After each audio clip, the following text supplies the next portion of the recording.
Oye, Villa, pues el siguiente tema que tiene que ver con algo que hemos cuestionado desde este espacio y que poco a poco se le fue cayendo el teatrito, y discúlpame que le diga así, el teatrito a el gobierno municipal, a regidores del PAN, principalmente al regidor Rudencino, porque traían todo este gran operativo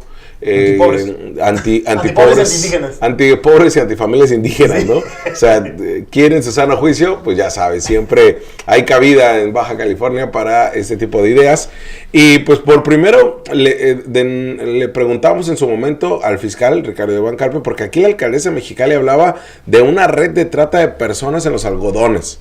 El regidor Rudencino hablaba de una red que él observó, que constató en diferentes puntos de la ciudad de Mexicali, donde hombres traían en la cajuela de pickups a niñas para pedir dinero, ¿no? Entonces, y nosotros le preguntamos al director de la Policía Municipal, al fiscal, que si pues, sabía que tenían denuncias, tenían algo, y lo echaron por abajo, ¿no? Dijeron, no existe nada, no tenemos ninguna denuncia de ese tipo, no hay ninguna red de ese tipo, y ha sido, pues, obviamente cuestionado. Eso no quiere decir que no haya niñas y niños en las calles pidiendo dinero, sí, pero de pobreza extrema a tema de explotación infantil con fines de trata, con fines de explotación infantil, eso es totalmente distinto, Villa. Es que es una brecha que no le corresponde absolutamente a nadie más que a la Fiscalía General del Estado y la Fiscalía General de la República. Precisamente, bueno, la Fiscalía General de la República, pues yo creo que la debe estar dirigiendo Rosina del Villar, porque tampoco se aparece para absolutamente nada en ningún lugar, ¿no? Pero bueno, ¿no? Fiscalía General de Rosina. Entiendo, no es de la República, es de Rosina. Pero bueno, ¿no? Al final, Jorge, se tiene que llegar realmente a una política pública seria en esta cuestión, porque ciertamente no dudamos bajo ninguna circunstancia, como lo dices, Jorge, que haya redes de explotación, sin duda. O sea, no ese no es el tema.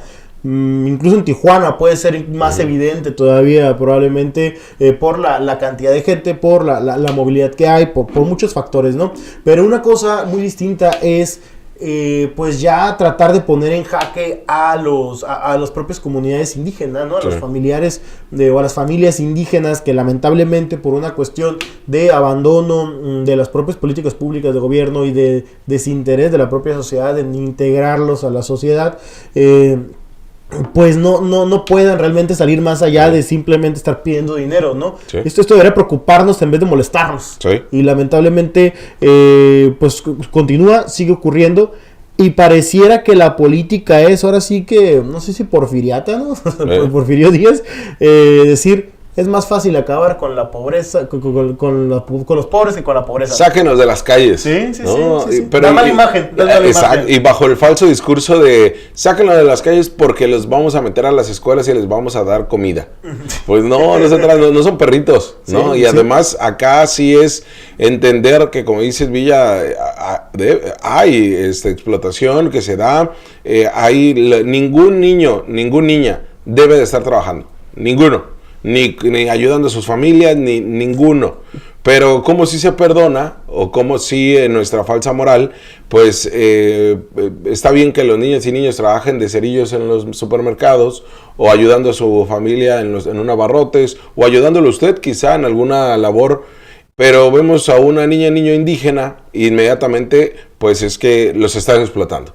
Y es esta falsa percepción que se tiene. Pero bueno, le preguntamos a la diputada que representa a las comunidades indígenas en el Congreso del Estado, Evelyn Sánchez, sobre estos operativos que busca hacer el gobierno municipal con el DIF municipal, que está aferrado en criminalizar a la pobreza y a las comunidades indígenas, y esto es lo que nos dice la diputada.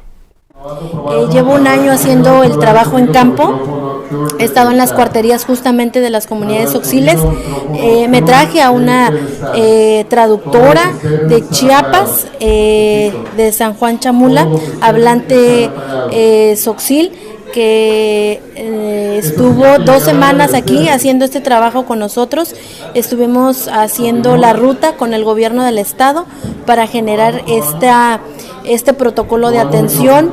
En lo particular y lo que a mí me consta y lo que tenemos documentado es que yo no podría decirte que es un tema de trata, es otro tema más allá hablamos del tema migratorio y las condiciones, pero no hablamos de un tema que tenga que ver con trata porque estaríamos mintiendo. Desconozco quién lo mencionó, lo comentó, pero tendría que tener ese sustento, y si tu servidora que trae ese tema y que ha estado yendo directamente a las cuarterías y que estamos viendo directamente con los familiares e incluso hemos ido a parar a las delegaciones y dando acompañamiento hasta la fiscalía con algunos familiares, justamente porque algunos no tienen cómo acreditar que si son o no son sus hijos, y hemos dado hasta con las parteras de sus comunidades y avalado desde con el presidente municipal de sus comunidades.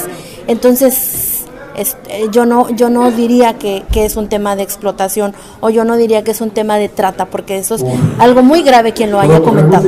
Es un tema de pobreza extrema. Es un tema de pobreza extrema, es un tema del desconocimiento también de la ciudadanía y de los mismos funcionarios, que hay un convenio que protege a los pueblos y comunidades indígenas, y para incluso tú acercarte o quien...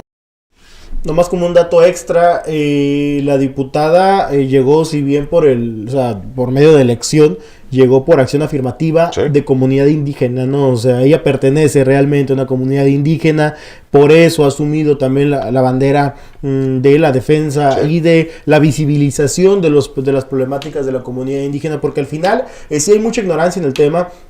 No decimos que somos expertos ni remotamente, pero sí hay mucha ignorancia en el tema como sociedad sobre no se ha visibilizado la exclusión tan grande que hay de las comunidades indígenas, las que tenemos cerca, porque las romantizamos a lo lejos. Y las queremos tener casi con atuendos indígenas en sus comunidades, y ahí sí decimos, sí son las comunidades indígenas, ¿no? Como si fueran parte de una atracción. No, son parte de una realidad, y aquí se encuentran en estos momentos pidiendo dinero o tratando de incluirse, de integrarse a la sociedad, o integrados en la sociedad, algunos de ellos, y esto se tiene que visibilizar. Sí, y a lo que vivimos en Baja California, tanto la diputada Dunia Montserrat, que ella es del representante de las comunidades indígenas, que también llegó como acción afirmativa, pero en la zona de San Quintín, lo que es Evelyn es en la zona de Tijuana, y ellas dos pues rechazan estos operativos, cuestionan a la autoridad por realizar este tipo de actos totalmente discriminatorios sin ningún sustento, y puntualiza muy bien Evelyn: yo que durante un año he estado en las cuarterías con intérpretes, con toda esta comunidad de manera directa, con miembros o líderes de su comunidad, yo les digo que no hay trata. Lo que sí hay es pobreza extrema. Lo que sí nos urge es ayudarlos, lo que sí nos urge es tratar este tema de la migración. Y es ahí donde les digo, se les cae el cuentito de su gran iniciativa de querer quitar a las comunidades indígenas de las calles. Pero ¿por qué es tan difícil creer que es más probable que haya pobreza extrema que explotación infantil? O sea, es increíble, es como no saber en dónde estás viviendo, ¿no? Sí. O sea, porque evidentemente en este estado, en esta ciudad, aunque Netza Jauregui no sepa, porque ya sabemos que si alguien no sabe cuántos pobres hay en Netza 8000 Jauregui, ya nos lo dejó clarísimo en un video, en una entrevista que le dimos, eso no se lo esperaban, no se lo esperaban nadie, pero bueno. Ya sabemos que alguien no sabe cuántos la situación de pobreza, pero es muy alta, realmente la situación de pobreza. El Coneval ha hecho estudios al respecto. Está muy fácil, el secretario de Bienestar ahí puede revisarlo en Coneval. Pero a lo que voy es, ¿por qué nos cuesta tanto creer que hay pobreza extrema y que la gente está pidiendo dinero por pobreza? Exacto. Nos encanta ver, trabajos de Jorge Ramos en Venezuela diciendo, miren cómo la gente está sacando comida de la basura. Aquí ocurre también, O sea, no tiene que irse muy lejos. Y en Estados Unidos ocurre también. Sí, o sea, totalmente. Hay pobreza extrema. O sea, dejemos de dejar... Es más fácil. ¿Saben por qué es? Creo yo, porque es más fácil omitir nuestra responsabilidad como sociedad, decir que son criminales a que son víctimas.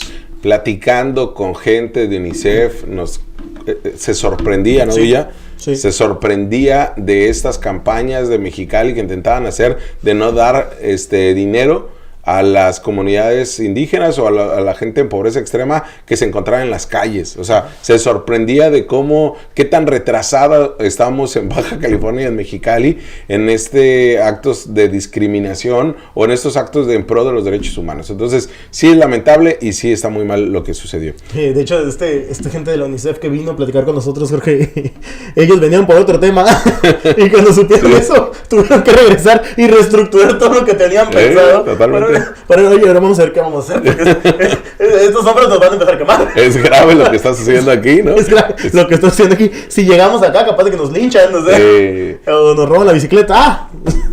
Ya pasó, pero bueno, Jorge, al final, pues veremos en qué concluye este tema. Recordarás que hubo una gran pifia en diciembre por parte de la la dirección del DIF, cuando realiza un operativo allá en la zona, que es una cacería de indígenas y de familias indígenas, y terminan por detener a muchas personas y solamente 3 no pudieron identificar quiénes eran sus padres.